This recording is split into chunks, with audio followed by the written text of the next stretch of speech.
Bom, para o estudo da noite, trouxe o tema do perdão. Na verdade, é a importância do perdão, né? E no capítulo 10 do Evangelho, segundo o Espiritismo, bem-aventurados os que são misericordiosos, temos o item 3. Se contra vós pecou o vosso irmão, ide fazer-lhe sentir a falta em particular, a sós com ele. Se vos entender, tereis ganho o vosso irmão. Então, aproximando-se-lhes dele, disse-lhe Pedro: Senhor, quantas vezes perdoarei meu irmão quando houver pecado contra mim? Até 7 vezes? Respondeu-lhe Jesus: Não vos digo que perdoais até 7 vezes, mas 70 vezes 7. Mateus, capítulo 18, versículo 15 a 21. E no Livro dos Espíritos também temos, na pergunta 661, onde Kardec pergunta: poderemos utilmente pedir a Deus que perdoe as nossas faltas? E a espiritualidade responde: Deus sabe discernir o bem do mal. A prece não esconde as faltas. Aquele que a Deus pede perdão de suas faltas, só obtém mudando de proceder. As boas ações são a melhor prece, porque os atos valem mais que as palavras. Então, baseado no texto do Evangelho, né, e do Livro dos Espíritos, eu trouxe uma história que nos ajuda a refletir sobre o perdão. Essa história está dividida em 2 partes. Uma está no livro Estrela de Luz, pelo Espírito de Ismael, e a outra, Mulheres Fascinantes, pelo Espírito de Leon Tolstói. Então a história começa o seguinte: Ismael foi um homem, né, junto com Simeão, que viveram na época de Jesus. E ele foi convidado por Jesus para ir à frente dele nas cidades onde ele ia passar, divulgando a sua vinda. Então ele ia nas cidades divulgando que Jesus viria, o Mestre, o Messias. E o trabalho dele era esse. No dia em que Jesus foi ao julgamento, né, naquele tumulto, naquele alvoroço que se encontrava, Ismael estava lá entre os defensores de Jesus. E devido ao seu movimento, né, ele foi capturado e retirado de lá e foi morto, junto com Simeão. Devido à sua envergadura espiritual, ele imediatamente saiu do corpo. E nesse livro, ele relata, no livro Estrela de Luz, ele relata naquele momento, né, que Jesus estava sendo crucificado, o que estava acontecendo no plano espiritual e o que estava acontecendo ali no corpo, no plano físico. Então ele relata que naquele momento em que Jesus estava sendo julgado, ele estava na sacada lá, né, junto com Pôncio Pilatos, e ele estava sendo julgado. Muitas pessoas o condenavam, falavam, né, palavras pesadas e tal. E ele fala que naquele momento, toda aquela atmosfera estava coberta por uma nuvem escura. E o único ponto que se fazia de luz naquele local vinha de Jesus. Isso era a visão do plano espiritual, né? Então, de Jesus emanava uma luz branca, forte, ao meio daquela atmosfera escura. Da boca das pessoas que estavam julgando Jesus, né, defamando e falando e torcendo para que ele fosse crucificado, ele falou que emanavam uma substância escura também no formato de serpentes. Era o que, isso na visão espiritual, né? Então essas pessoas, elas ficavam apontando o dedo para Jesus e falando, condenando. E na visão espiritual eles conseguiam ver aquelas falas saindo das bocas daquelas pessoas como se fossem serpentes escuras. Lá também tinha muitas mulheres, né, que choravam em silêncio. E ele falou que dos olhos dessas mulheres saíam luzes multicores que se espalhavam entre a multidão de pessoas. Do céu, ele falava que caía também luzes de diversas cores, mas a atmosfera era escura, era tão densa que essas luzes não conseguiam chegar até as pessoas que estavam embaixo. E quando Jesus foi levado até o Calvário, onde ele foi crucificado, ele foi atirado ao chão, e o soldado que estava pregando Jesus à cruz era um soldado muito forte, né? E ele fazia aquilo com muita raiva, com muito ódio. Entre os soldados que estavam participando, alguns gostavam de Jesus, mas se sentiam na obrigação por estar cumprindo ordens. Então eles estavam fazendo aquilo, mas contrariado. No seu íntimo eles estavam contrariados. E alguns dos soldados faziam com emanação de raiva, de ódio. As pessoas que estavam ali em volta, presenciando aquilo, e que eram a favor de Jesus, né? Gostavam de Jesus, tinham um sentimento de afinidade, elas ouviam dentro da sua cabeça, Jesus dizendo: meus filhos do coração, não se preocupem comigo, nada do que estão vendo significa sofrimento para mim. O maior sofrimento é ver a humanidade tão longe dos meus ensinamentos, e ainda permanecerá assim por milênios. Então o soldado pregando Jesus ali na cruz, né, todo esse alvoroço no plano espiritual e também no plano físico. Quando ele estava pregando Jesus, ele resbalou a mão na coroa de Jesus e cortou seu braço. Naquele momento, ele foi tomado de uma fúria, cerrou o punho, e quando ele foi para desferir um golpe em Jesus, o olho dele cruzou com o olhar de Jesus, com aquele rosto desfigurado, mas um olhar sereno. E aquele momento em que o olhar dele cruzou com o olho de Jesus, com o olhar de Jesus, é como se uma onda invadisse o interior dele, invadisse a alma dele e deixasse ele totalmente desnorteado. Foi questão de segundos, mas foi esse o efeito dessa troca de olhares. E naquele momento, Jesus falou para ele: perdoa-os, perdoa-os. E ele ficou transtornado, porque ele não conseguia entender como que Jesus sabia o que estava passando dentro do coração dele.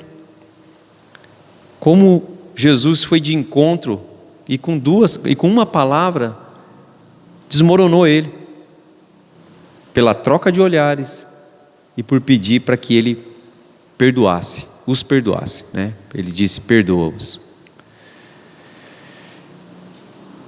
Esse soldado que estava pregando Jesus, o nome dele era Máximos. Máximos não foi sempre um soldado, nem sempre um escravo. Ele era de uma família real das mediações de Roma, e que há um tempo antes desse momento, tinha sido invadido, o reino da família dele tinha sido invadido pelos romanos, com exércitos, e tomaram todas as suas propriedades. E no dia da invasão, a tropa dos romanos era comandada por um general chamado Flávio Tarquínio. E ele tinha 2 irmãs e a mãe. As 2 irmãs foram estupradas pelos soldados na frente dele, enquanto ele era amarrado. Depois que elas estavam desfalecidas praticamente, foram mortas a golpe de espadas, e o mesmo se repetiu com a mãe dele, na frente dele. E ele, naquele momento, ele jurou que ele iria se vingar, que ele não ia fazer outra coisa da vida dele a não ser se dedicar à vingança. E a vingança ele direcionava única e exclusivamente a esse general, Flávio Tarquínios. Quando, depois disso, ele foi aprisionado e foi levado como escravo.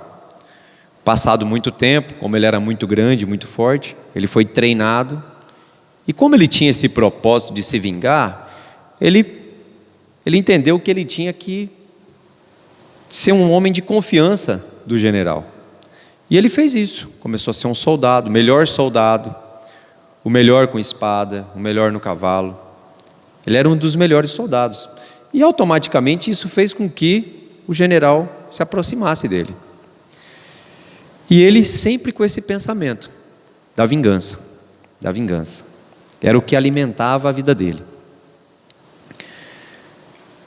Num certo momento, como ele já fazia parte da tropa, da equipe do general, né, dos romanos, soldados romanos, eles foram para Roma, onde esse general residia, tinha a residência dele. E ele era viúvo, as outras filhas já eram maiores, casadas, e ele e uma filha caçula, que era o xodó dele. Quando Máximos conheceu a filha dele na casa dele, ele identificou como que ele ia providenciar a vingança dele. Então, logo, devido às circunstâncias, o general colocou ele para fazer parte da guarda pessoal da menina, né? E com aquela convivência, né, 2 jovens, ele era bonito, ela também. Aconteceu o que todo mundo já imagina, né? Se apaixonaram. Mas ele se apaixonou por ela, mas vivia esse conflito, porque ela, na verdade, era o instrumento que ele ia usar para fazer vingança. Então ele não podia se apaixonar por ela, né? Então ele começou a sofrer 2 vezes. Sofria pelo fato de alimentar a vingança e sofria por amar ela. Um belo dia, ela chamava Lívia. Um belo dia, Lívia chegou para ele e falou que estava grávida, né? Naquele dia, já era noite, ele morava na mesma, ele tinha um quarto, né, separado, mas ele morava na mesma casa que o general. Quando Lívia contou para ele que ela estava grávida, ele a golpeou, desmaiou ela, e ele sabia todos os caminhos, tinha acesso, né, era tipo um castelo, né, desse cara. Então ele tinha acesso, sabia saídas secretas e tudo. E ele colocou ela no colo, levou para uma saída secreta, e levou ela até uma caravana que comprava escravos, né, para todos os fins, e a vendeu para uma caravana que estava indo para bem longe de Roma. O pai dela, né, óbvio, ficou desesperado e procura, e nem sinal de Lívia. E ele demonstrando preocupação, cuidado, né? E o que ele fazia? A cada 15 a 20 dias, ele mesmo escrevia um pergaminho e chegava para o general. Foi deixado isso na casa. E lia o pergaminho para ele. Sua filha, hoje, ela está morando num prostíbulo. Passava mais 15, 20 dias, ele escrevia outro pergaminho. Entregaram outro pergaminho, deixaram aqui na casa outro pergaminho. Sua filha hoje foi estuprada por 20 homens. Não tem mais dentes, está quase desfalecida. Isso ele foi fazendo, alimentando isso, dia após dia. E o general, é óbvio, foi adoecendo, e um dia ele teve um AVC, ficou totalmente imobilizado. E Máximos cuidava dele, carregava ele, dava comida, ajudava, dava banho, cuidava dele, mas sempre levando as cartas. A cada 20, 30 dias levava uma carta para ele. E um belo dia ele não resistiu e desencarnou. O dia que ele desencarnou, Máximos foi até o quarto onde ele se encontrava com a Lívia. Chegou ao quarto, começou a relembrar dos momentos em que eles passaram juntos. E aí veio à tona todo aquele sentimento. Veio à tona a realidade dele ter vendido a mulher que ele amava, grávida de um filho seu. Veio o vazio da vingança que ele tanto queria. E quando ele teve, não acresceu de nada na vida dele. Pelo contrário, aumentou o vazio e o desespero. E esse vazio foi tão grande ao ponto de Máximos se enforcar. Essa é a primeira parte da história. 2000 anos depois, cidade de São Paulo, um jovem chamado Célio, consultor de empresas, trabalhava demais, um ritmo frenético, aquela correria. São Paulo, né? Vocês, quem não conhece, mas já imagina como que seja. E muito trabalho, muita tarefa, muita responsabilidade, ganhava bem, mas assumia responsabilidades além do que ele dava conta. E um dia ele está saindo da empresa e vem uma chuva muito grande, ele se esconde embaixo de uma cobertura e várias pessoas chegam ali, e aquele tumulto, se escondendo da chuva, e ele tem uma síndrome de pânico e cai tendo convulsões. Ele meio que desacordado, vê uma pessoa de branco se aproximar dele, faz o primeiro atendimento, liga para uma ambulância, socorrem ele, levam ele para um hospital, e ele fica lá alguns dias fazendo uma bateria de exames para identificar qual era o problema dele, o que tinha acontecido. Nada foi diagnosticado. E assim que ele melhorou, ele perguntou: mas quem me trouxe para cá? Era uma moça? Quem que era? Eles falaram: bom, ninguém sabe, não viram, mas provavelmente vão te procurar, né? E no dia que ele estava dando alta, ele estava esperando para ter alta, chega uma moça, doutora Maria Clara, trabalhava no hospital, perguntando dele. E aí, se encontraram, se conheceram, se apresentaram, começaram a conversar. E aí ele chamou ela para tomar um café, lá mesmo no hospital, começaram a conversar, e ela perguntou do que tinha dado os exames dele, ele falou que não tinha dado nada. E aí, conversa vai, conversa vem, ela falou que ela era espírita, que isso podia ter alguma coisa a ver com isso, algum problema espiritual, já que não tinha nada no seu organismo, nenhuma doença física. E conversou, se encontraram outras vezes, e ele até que resolveu ir no centro espírita. E já começaram que meio um namorinho ali, sabe? E ele foi no centro espírita. Chegou lá, ele gostou, começou a fazer um tratamento, começou a estudar. Mas no primeiro dia que ele chegou no centro espírita, ele conheceu o presidente da casa espírita. E quando ele conheceu, o presidente do centro, que chamava Marcos, médico também, que trabalhava com a Maria Clara no hospital, olhou para ele, e percebeu que estava tendo alguma coisa entre eles, e quase que teve uma crise de ciúme ali na frente, mas se segurou e tal. Mas os dois sempre tiveram uma rixa, discussõezinhas, diferenças de entendimento dentro da casa espírita. E como Célio era um cara muito inteligente e ele não gostava de ficar para trás, quando ele entrou no centro espírita, o que ele começou a fazer? Estudar. Pegou todas as obras, começou a estudar, começou a fazer palestras, começou a trabalhar, ficou extremamente presente dentro do centro espírita. Um belo dia, teve uma eleição para presidente. Tinham duas chapas. Quem que eram os dois candidatos? Célio e Marcos. E essa rixa deles sempre aconteceu, ao ponto até de atrapalhar alguns trabalhos dentro do centro espírita. Mas Célio ganhou a eleição para presidente da casa espírita. Marcos entendeu. E um belo dia, num trabalho mediúnico que eles estavam tendo, se preparando na verdade para um trabalho mediúnico, Célio começa a passar mal.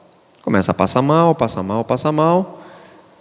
Eles vieram pegar o Célio, né, a Maria Clara, o Marcos, acho que mais um trabalhador, e levaram ele para uma salinha de atendimento, né? Acharam que era algum problema nesse sentido. Célio mudou a fisionomia, o olhar, virou para Maria Clara e falou: Lívia, tira seu pai daqui. Maria Clara, naquele momento, deu esse insight nela, né? Porque nós temos reencarnações passadas, nós não lembramos, mas nós temos algumas sensações, algumas impressões das nossas imperfeições, das nossas virtudes, né? E ela se imaginou nessa situação e começou a dialogar com ele como se estivesse dialogando, né, com um espírito incorporado no Célio. E daí veio o desenrolar dessa história. Então, essa história de Flávio Tarquínio, Lívia e Máximos perdurou 2000 anos, até que eles pudessem, depois de várias reencarnações, que eles não conseguiram se ajustar, eles vieram em uma outra organização, mas para resolver o mesmo problema que foi adquirido há 2000 anos. E que o perdão poderia ter sanado, ou pelo menos diminuído essa dor. Então, essa história ela nos traz à tona o quão é importante o perdão na nossa vida. Pois a falta de perdão ela pode tornar como se fosse uma bola de neve, é uma coisinha desse tamanho. Mas você vai deixando, ela vai ganhando proporção.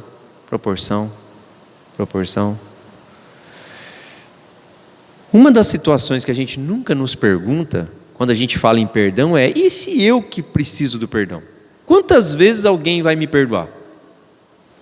Quando a gente fala em perdão, o que a gente fala? Jesus falou que eu tenho que perdoar 70 vezes 7, então vamos lá, vou tentar.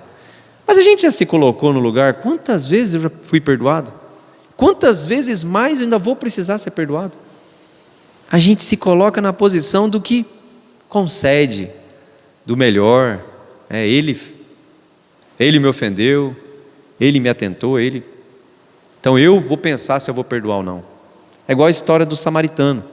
Toda vez que a gente conta aquela história, a gente sempre se coloca no lugar do samaritano. Será que eu ajudaria? Será que eu não ajudaria? A gente nunca se coloca no lugar do cara caído. Porque quando a gente está caído, chega alguém para nos estender a mão, para nos socorrer, a gente faz alguma observação? Mas peraí, quem que é você? Você vai me socorrer aqui, eu estou nu, fui assaltado, fui espancado, mas primeiro eu quero saber, quem que é você que vai estar me estendendo a mão? A gente faz esse tipo de pergunta? Faz essa indagação? Não, né? A mesma coisa do perdão. Quando a gente precisa ser perdoado, nossa postura é diferente de quando a gente vai conceder perdão.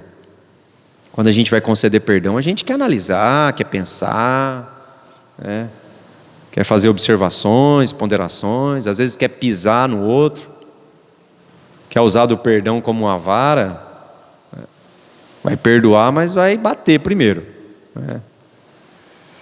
Então, e outra coisa, o perdão, vocês acham que Deus, por exemplo, Ele nos perdoa quando a gente faz alguma coisa errada? Nas nossas imperfeições, vocês acham que Deus perdoa as nossas imperfeições? A gente vai num churrasquinho e tem aquele monte de gente falando mal de alguém, a gente fica lá na fila esperando chegar a nossa vez, pensando o que a gente vai falar, né? E aí você fica quase que pula a fila de tanta vontade que você fica a falar mal da pessoa, porque você sabe uma novidade. E aí você fala mal, desfere aquele veneno. Deus perdoa essas coisas que a gente faz? O que vocês acham? Se Deus precisasse perdoar, era porque Ele se ofendia. Deus não se ofende. Quando alguém fala mal de você, por que ele teria que pedir perdão? Porque você se ofendeu, você se melindrou. Mas se você não se melindrar e se ofender, você vai precisar do perdão? Não. Então, quando nós temos que perdoar alguém, é porque a gente é orgulhoso, vaidoso ou egoísta. Então a gente tem até que cuidar, às vezes, quando a gente achar que tem muita gente que tem que pedir perdão para a gente. Porque a gente sai de uma postura e vai para outra. O orgulhoso, ele se sente melhor, ele se sente melhor que todo mundo, o orgulhoso. Ele não está nem aí para a sua opinião. Se você acha que é, ele se sente melhor que você. Só que, se você ganhar uma promoção na empresa que ele trabalha e ele não, ele se ofende. Por quê? Ele é o melhor, não você. Ele se ofende. Ele vai ficar magoado com você. Mas não fui eu. Mas ele vai ficar magoado com você. Ele vai ficar magoado com o chefe dele. O vaidoso, ele é um orgulhoso, mas ele precisa que todo mundo saiba disso. Então, se você não souber, ou se você não falar que ele é, falar alguma coisa diferente do que ele acha que ele é, ele também vai se ofender. Então, o vaidoso, ele precisa que os outros saibam que ele é bom. Não basta ele se sentir bom. Os outros têm que saber. Se você falar algo diferente, ele também vai se magoar. O egoísta, como que pensa o egoísta? Primeiro ele, depois os dele, para os outros nada. Se essa ordem se inverter em qualquer lugar, ele também vai se ofender. Então nós temos que... Os ensinamentos do Evangelho, eles são todos uma seta direcionada para nós. Você resolve o seu problema com o outro, eliminando a falha que está dentro de você. Porque se eu não sou orgulhoso, não sou vaidoso e não sou egoísta, vai ser difícil alguém me magoar. Vai ser difícil alguém me ofender. Jesus, naquela época, eles chamavam ele de o carpinteiro mentiroso. Alguém sabe de alguma história que ele foi atrás para tirar satisfação, perguntar por quê? Não. Ele podia? Com certeza. E nós? Vai alguém chamar nós de mentiroso? A gente faz o maior auê, você vai tirar satisfação, você quer saber, você se ofende, você se magoa, você não fica sem falar. Então, qual que é o problema então do perdão? É você não se melindrar. Então você precisa perdoar? Não, se você não se melindrar. Não, se você não for orgulhoso, se você não for vaidoso. Porque se Jesus, que foi Jesus, fizeram o que fizeram com ele, vamos falar a verdade. Será que nós temos que sair ileso dessa? Será que nós não merecemos nem uma esfoladinha? Porque olha o que fizeram com Jesus. Então, se nós estamos aqui, sabemos que nós estamos no mundo de prova e expiação, que nós estamos convivendo com pessoas tão imperfeitas ou mais do que nós. A gente está esperando o mar de rosa sempre. A gente tem que pegar o espinho e transformar numa rosa, e não esperar que toda hora alguém te traga flores. É você transformar os espinhos que chegam até em você em rosas. E como que você faz isso? Se transformando. Porque se você se transformar, ninguém te atinge.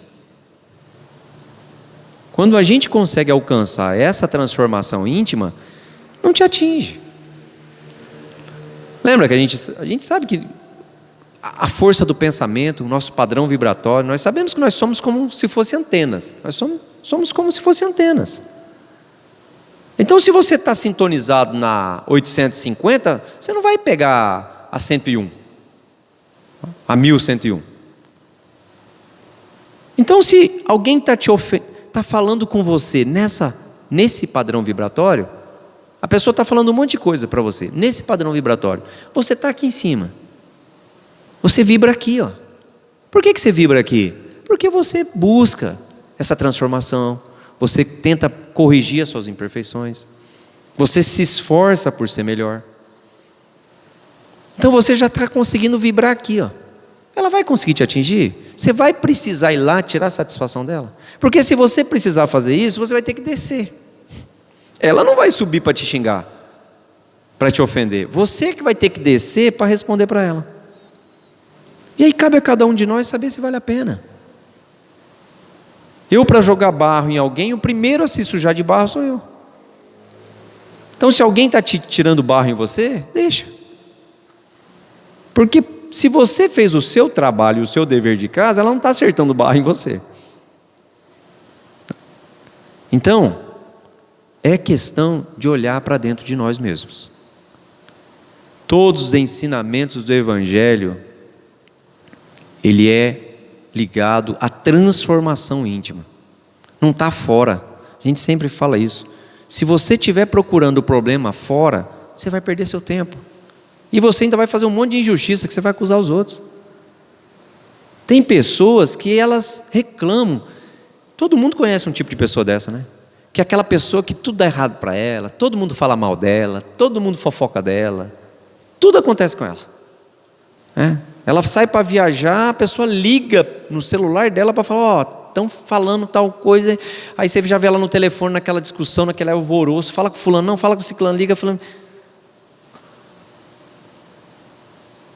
Aí você convive um pouco com a pessoa, você começa a ver. A pessoa quer assistir televisão. Você quer assistir televisão? Está assistindo televisão. O que está assistindo? Alerta, geral.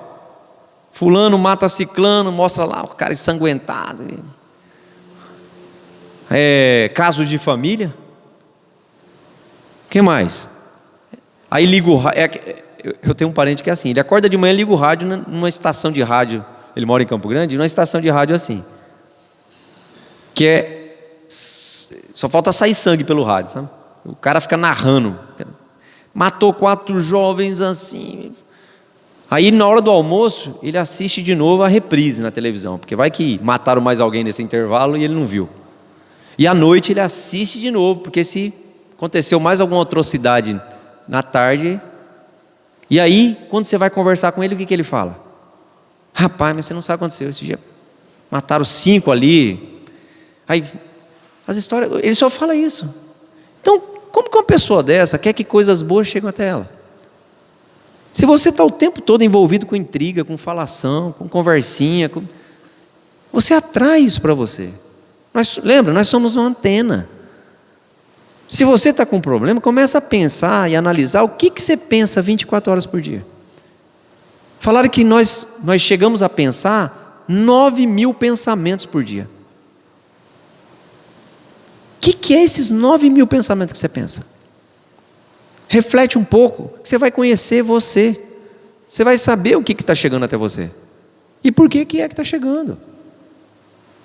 Se você é uma antena e está sintonizada numa rádio ruim, não tem como você ouvir coisa boa, né? Então, volto a dizer, é dentro de nós.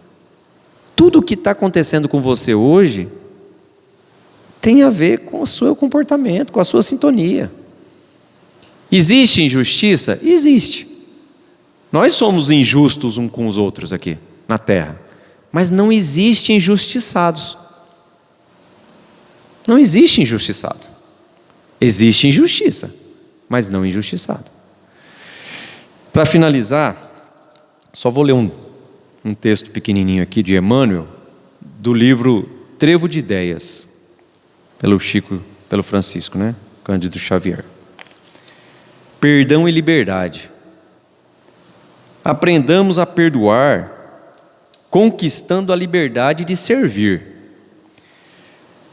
É imprescindível esquecer o mal para que o bem se efetue. A gente acabou de falar, né? Para você que quer que o bem se efetue, esquece o mal, né? Onde trabalhas, exercita a tolerância construtiva para que a tarefa não se escravize a perturbações. Aquelas pessoas que trabalham lamentando, né? Trabalha reclamando. Aí é mais difícil ainda. Eu tenho que fazer isso. Não vejo o dia de chegar na sexta-feira. Aí chega na sexta, né? Daqui a 2 dias tem segunda-feira de novo. O mundo não vai acabar em sexta-feira, né? Então é um ciclo. Não adianta você reclamar, vai acontecer de novo. Então não é melhor você todo dia estar de bem do que só na sexta-feira, né?